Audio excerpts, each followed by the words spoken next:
Good afternoon. My name is Daniela Villacreses.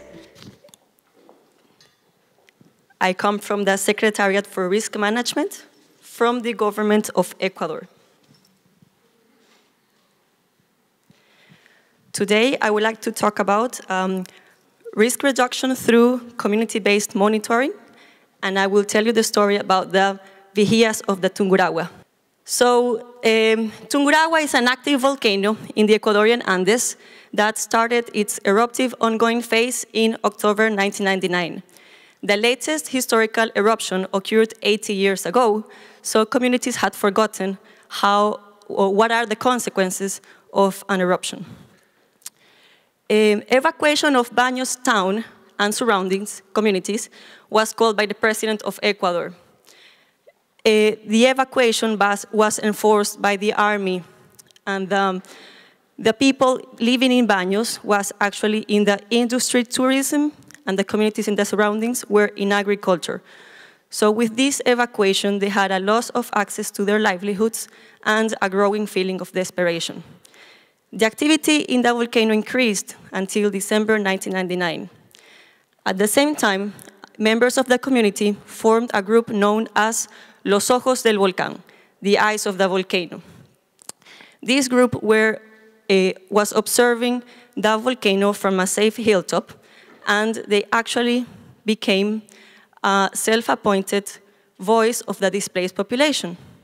The displaced population were not really trusting official information, scientific official information, and they turned to this group as an alternative source.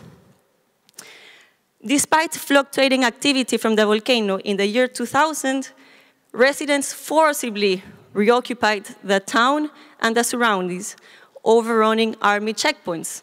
So it was a very stressful situation. The next slide. At the same time, the Geophysical Institute maintained a permanent observatory of the Tungurahua volcano. There also happened to start a network of volunteers called Vigías around the volcano. So these Vigías were an initiative from different stakeholders, the risk management structure and the communities themselves. However, the word vigías, if we translate to English, could be something as guard or sentinel, but the role that these volunteers were doing was beyond to what the word suggests.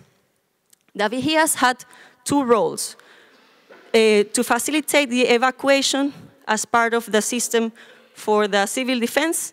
They were also monitoring the sirens, and to communicate observations about the volcano to scientists. We go to the next, please. So the Vigías had a local VHF radio network upgraded to have communications around the flanks of the volcano and to the OVT and the Baños town. They were given handheld radios and basic training from the scientists on how to observe, what to observe, how to describe the phenomena, and how to communicate with the OVT. Every night at 8 p.m., Vigías will report in the joint radio system. If ever the activity in the volcano increases, the frequency in communication will also increase. And if a Vigía missed several calls from the report in, they will be called to act properly or even be asked to be put a part of the team. Clearly defined roles, as I have just told you, responsibilities and communication protocols really help to ensure the effectiveness of this network, and of course helped in coordination and collaboration. The network helped to stop the spread of competing information and gain the trust of the communities, as the volunteers were actually community members. The Vigías have greatly assisted the scientists in the monitoring through vital visual observation of the volcano. And the network has grown to include approximately 35 Vigías. The picture we see there was from a few weeks ago. thanks to some support of other stakeholders, they were giving new equipment and new uniforms. So they really keep up 15 years later because the volcano keeps on going. So we have the National Secretariat for Risk Management that mainstreams disaster risk reduction by leading a national decentralized system. We don't have civil defense anymore. What we do is that we work with the other public and even private institutions nationwide.